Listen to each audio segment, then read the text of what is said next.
Du coup, là, avec toutes les infos qu'on est en train de recevoir de toutes parts, est-ce que on n'est pas en train d'évoluer tous beaucoup trop rapidement? Non, non. Non, je trouve pas. Alors, en fait, c'est compliqué de répondre à cette question parce que ça implique toute situation. C'est là où c'est implique plusieurs plans. C'est-à-dire que tu peux pas regarder une situation que d'un seul point de vue et tu vois quand tu fais une interview, c'est difficile de décrire tous les points de vue parce que tout le monde vit pas la même chose, tout le monde voit pas les choses de la même façon et tout le monde a plus ou moins vrai parce qu'en fait en fonction du point de vue de la situation, il y a d'autres choses à dire. Est-ce que c'est... Donc la question c'est est-ce qu'on n'évolue pas trop vite? Ouais, avec toutes ces infos qu'on reçoit, toutes ces notions psychologiques, émotionnelles, développement personnel, en quelques années, t'entends parler de l'hypersensibilité, du pervers narcissique, de trucs qui psychologiquement te font revoir tout. Non, je pense que justement, en fait, je pense que ça fait... De toute façon, on évolue vers une seule chose, c'est la conscience. Finalement, ce que pour l'instant, ce que j'ai l'impression qui grandit en moi quand j'évolue, c'est ma conscience. C'est la conscience de qui je suis, c'est la conscience de ce que j'ai comme, entre guillemets, pouvoir dans mes relations et comment je l'utilise. Donc la conscience d'à quel point je peux blesser quelqu'un, à quel point, au contraire, je peux l'aider à être mieux, à être bien, à être en sécurité, à être aimé, etc. La conscience du monde qui nous entoure. Et je pense que la seule chose qui évolue réellement en nous, c'est la conscience. Donc, est-ce que toutes ces informations-là nous rendent conscients? Pas forcément. C'est-à-dire qu'en fait, il y a deux choses qui évoluent. C'est, tu peux stocker de l'information pour stocker de l'information. Aujourd'hui, on a quelque chose, on a 3 plans, le mental, le cœur et le corps. Ce que tu peux faire, c'est stocker de l'info. Stocker de l'info, ça on sait tous faire. On a un micro-ordi qui est là, qui s'appelle le mental, qui lui peut stocker, brasser de l'information, et qui d'ailleurs fait des gens qui te parlent de théorie sans n'avoir jamais rien pratiqué dans leur vie. Super, donc ils ont bien appris la leçon.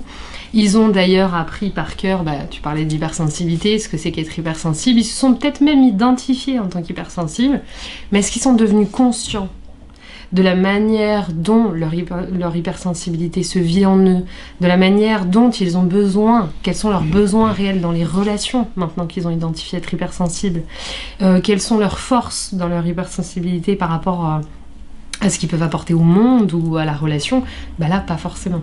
Donc déjà, il y a une différence entre avoir l'information et devenir conscient grâce à cette information. Ça veut dire l'intégrer. Pas la stocker, l'intégrer. Voilà. Évoluer veut dire intégrer quelque chose dans sa vie. Et ça, c'est super long. Si tu crois que les gens évoluent vite, c'est pas du tout le cas. Autant te dire que c'est tout l'opposé. On évolue plutôt lentement. Et c'est d'ailleurs pour ça que pour conscientiser vraiment quelque chose, il faut du temps. Pour l'intégrer en nous, il faut du temps. Intégrer qu'on est hypersensible, où est-ce que ça commence, où est-ce que ça s'arrête.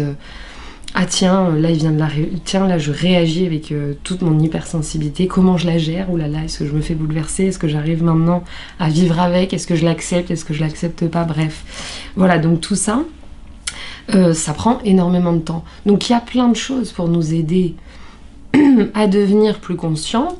Entre autres, sur le plan spirituel, on sent, c'est mesuré que l'énergie de la planète, la dimension vibratoire de la planète évolue énormément depuis 2 ans. Depuis 2019, ça a commencé. Là, on est dans des niveaux énergétiques de planète qui sont énormes. Donc, en gros, la Terre dit, on s'élève là, les gars. Allez, on y va. On ramène toute la vase. Là, on la fait remonter là-haut et on la sort parce que il faut vous bouger, quoi. Bougez-vous. La Terre dit un petit peu, bougez-vous, parce que justement, je pense qu'elle réclame une évolution. Je pense qu'il y a vraiment des choses où on n'est pas conscient.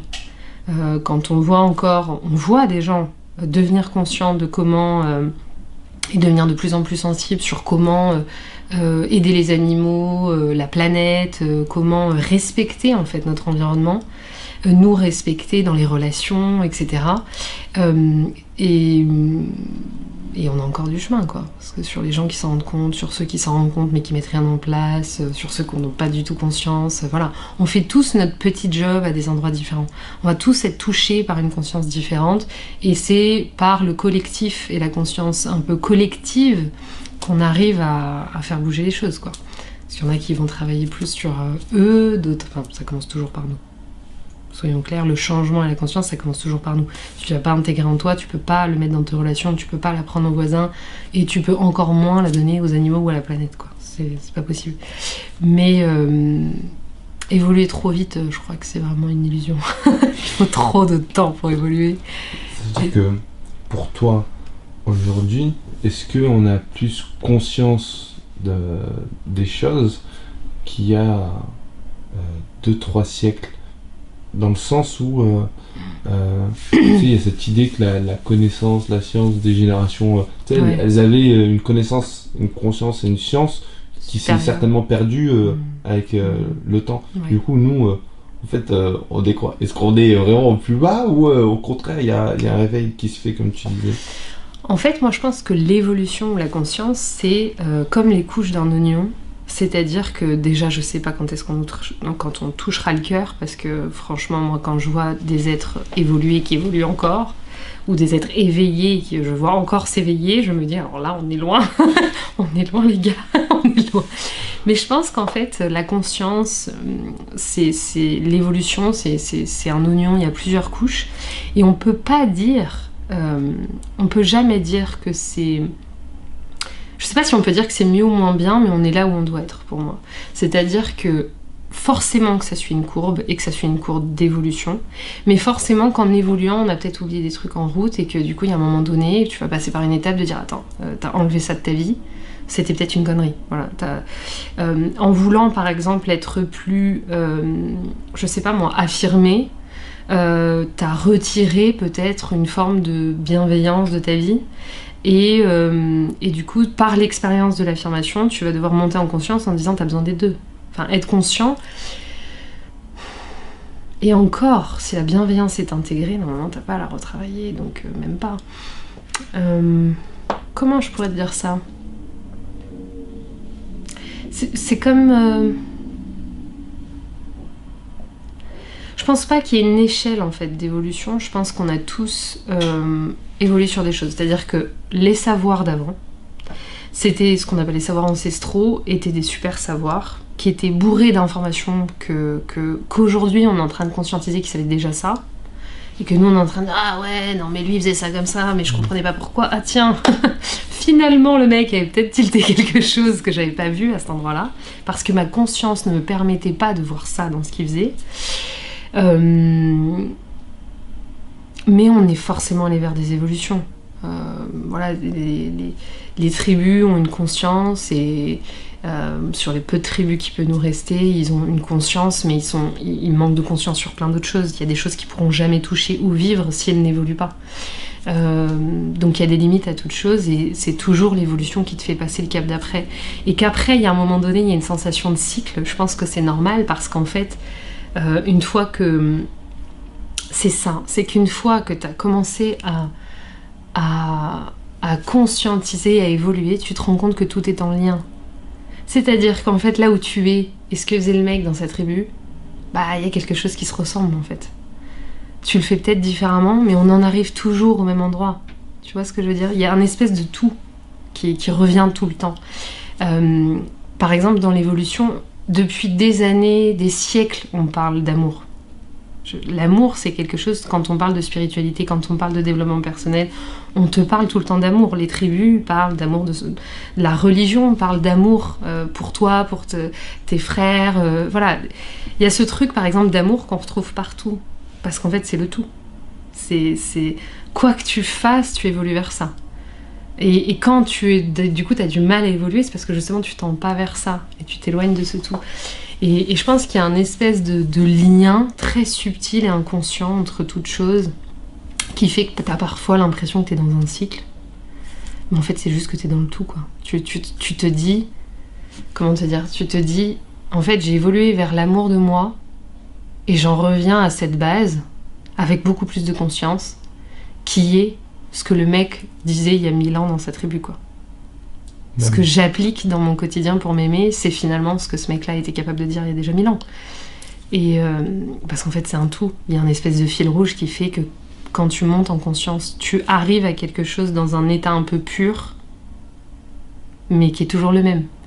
le respect de soi à l'état pur, le respect des autres à l'état pur, la bienveillance, l'amour, t'en reviens toujours à t'as beau cheminer, tu finis par redécouvrir de manière différente quelque chose qui sont des valeurs pures et des liens purs entre toutes choses, parce qu'en fait on évolue tous vers cette chose-là, et il y a toujours ça qui est dans toutes nos actions, quoi.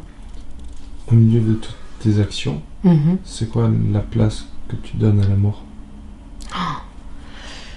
Énorme, énorme, énorme, parce que moi, sans amour, je sais pas trop ce que je ferais, en fait.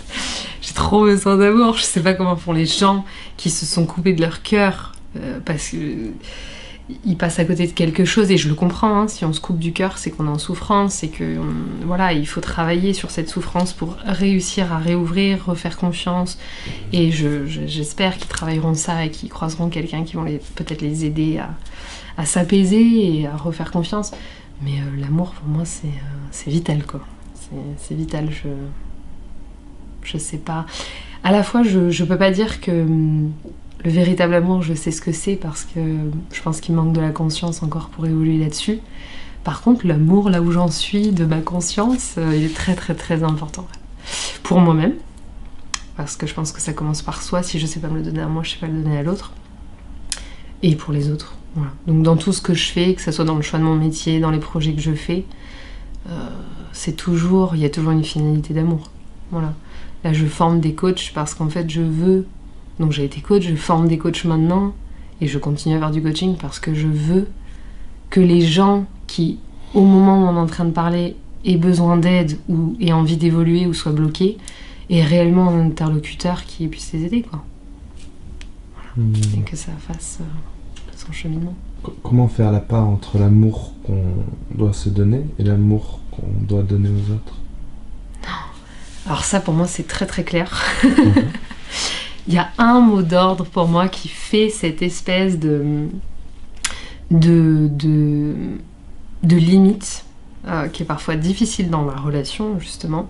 C'est à quel moment je reviens plus vers moi que vers l'autre. Enfin, pour moi, c'est le respect. Et le respect d'une chose, c'est pas de la fierté, c'est pas cette espèce d'amour propre qu'on met. C'est le respect de ses besoins. C'est s'il y a un moment donné, tu as besoin de plus de joie ou de liberté, et qu'il n'y en a pas dans ta relation, et que c'est vraiment un besoin. C'est-à-dire qu'un besoin, ça ne se négocie pas, c'est pas une envie, c'est pas un truc superficiel. Un besoin, il y a un moment donné, ça va te mettre mal. Un besoin, c'est comme manger, dormir. Tu vas finir par soit tomber malade, soit mourir. On peut vraiment tomber malade d'absence de réponse à nos besoins. Donc quand je dis que j'ai besoin de liberté, c'est pas juste une envie ou une pulsion, c'est un besoin. C'est-à-dire qu'il y a une part de moi qui s'éteint dès que je n'y réponds pas, et elle se réveille quand j'y vais. Et donc du coup, pour moi, la limite est que tu ne dois jamais t'empêcher d'aimer quelqu'un, même quand la relation ne répond plus à tes besoins. Tu n'as pas à retirer de l'amour. L'amour, c'est un don, c'est un état d'être. Donc tu es toujours dans cet état en pensant à l'autre. Par contre, tu vois que là, il faut que tu sois aussi dans l'amour de toi, et que peut-être tu envisages autre chose pour cette relation, qu'elle s'arrête ou qu'elle se transforme, parce que tu viens respecter tes besoins, et que tu vois bien que cette relation ou cette personne ne peut plus, ne permet plus que tu respectes tes besoins. Parce que c'est pas l'autre qui respecte tes besoins, c'est toi. Donc si l'autre, à un moment donné, la relation, dans ce qu'est l'autre et dans comment fonctionne la relation, t'empêche de répondre à tes besoins, tu dois revenir à beaucoup d'amour de toi et de respect de toi, et c'est le moment de revenir à soi.